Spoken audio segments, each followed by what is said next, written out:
آباد کے اس تاریخی ڈی چوک میں جمع ہے۔ سامعین محترم، آپ اس بات سے بخوبی آگاہ ہیں کہ راولپنڈی اسلام آباد کی سطح پر دی جانے والی دعوت کے نتیجے میں یہ اتنا بڑا اجتماع کہ تا حد نگاہ انسانوں کے سر ہی سر اور آخری شخص کے چہرے کو دیکھنا اور پہچاننا انسانی آنکھ کے بس کی بات نہیں ہے۔ یہ ابھی متحدہ سنی علماء کونسل نے پنڈی ڈویژن اور قرب و جواہ کے اضلاع میں دعوت کے نتیجہ میں اس پروگرام کو منعقد کیا۔ انشاءاللہ آنے والے وقت میں ہمارے قائدین ملکی سطح کی کال دیں گے تو اسلام آباد کے تمام شاہراہیں اور گراؤنڈ اپنی تنگ دامنی کا شکوہ کرتے ہوئے نظر آئیں گے انشاءاللہ۔ آپ جانتے ہیں ان شاہراہوں پر بہت سے لوگ روٹی کپڑا مکان کے مطالبے کے لیے، بہت سے لوگ سیلری الاؤنس کے لیے، بہت سے لوگ مختلف سیاسی مقاصد کے لیے جمع ہوتے ہیں اور ان کی تعداد سینکڑوں سے زیادہ نہیں ہوتی۔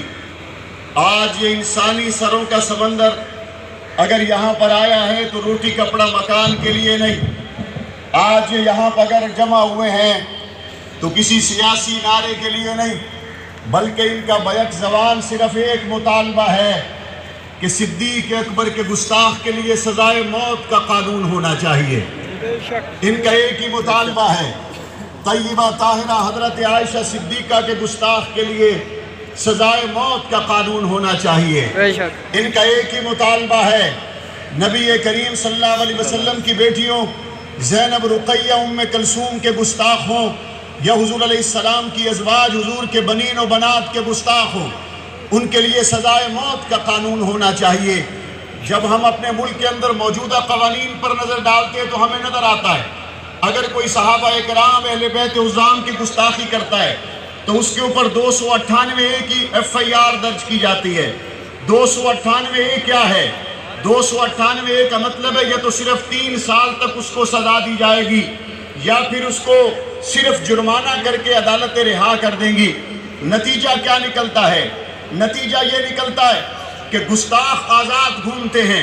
کمزور قانون ہونے کی وجہ سے وہ لوگ جب باہر آتے ہیں یا کمزور عدالتی نظام کی وجہ سے جب ان کے مقدمات کو دہشت گردی کی عدالتوں کی بجائے دوسری عدالتوں میں سنا جاتا ہے، وہاں پر ججز کا فیصلہ بھی نہیں آتا کہ غازی خالد جیسے لوگ فیصلہ کرتے ہیں۔ وہاں پر ابھی جج کا قلم نہیں چلتا کہ کسی مسلمان کے ایمان کی چنگاری بڑک اٹھتی ہے۔ ہم چاہتے ہیں کہ اس ملک کے اندر حقیقی امن کو قائم کرنے کا واحد راستہ قانون سازی ہو سکتا ہے۔ اس ملک کے اندر قانون سازی ہونی چاہیے۔ اگر 302 قتل کرنے والے پہ لگتی ہے اور 302 کی سزا صرف 1 سال یا 2 سال یا 3 سال ہو، آپ خود بتائیں 302 والا بندہ 2 سال کے بعد اگر باہر آ جائے تو ظاہر ہے کہ پورے ملک کے اندر قتل کے واقعات زیادہ ہوں گے، ظاہر ہے پورے ملک کے اندر انسانوں کی جانیں محفوظ نہیں رہیں گی۔ اسی طریقے سے حضرات صحابہ کرام امہات المومنین کے گستاخ کے لیے اگر کمزور قانون ہوگا تو ہمارے پاس اس محرم الحرام میں 300 کے قریب FIRs ہیں جن کے اندر نبی کی ازواج کو گالی دی گئی، جن کے اندر نبی کے اصحاب کو گالی دی گئی۔ اسلام آباد کے اندر کی جانے والی گستاخیاں، آپ لاہور اور کراچی کے اندر کی جانے والی گستاخیوں کو اگر دیکھیں تو یہ 1-2 دن کی بات نہیں، یہ تسلسل ہے۔ ہمارے صاحب بصیرت علماء کرام کے پیش نظر یہ آج سے نہیں، یہ پہلے سے تھا۔ ان گستاخیوں کو حضرت مفتی محمود رحمت اللہ علیہ نے دیکھا، اسی لیے انہوں نے وہ فتویٰ دیا۔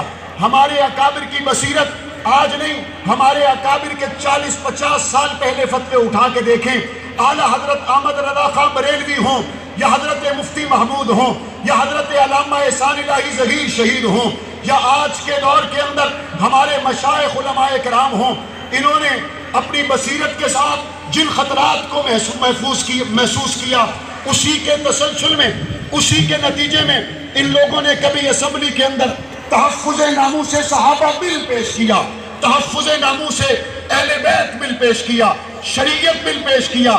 آپ لوگ سن چکے ہیں وہ ملعون جو اعلان کہتے ہیں کہ ہم خلفائے ثلاثہ کی خلافت کا انکار کرتے ہیں، وہ ملعون جو اعلان کہتے ہیں کہ جناب حضور کی بیٹیاں 4 نہیں، حضور کی بیٹیاں 3 ہیں، وہ ملعون جو علی الاعلان کہتے ہیں کہ تحفظ بنیاد اسلام جس کے اندر خاتم النبیین کو لازمی کہا گیا،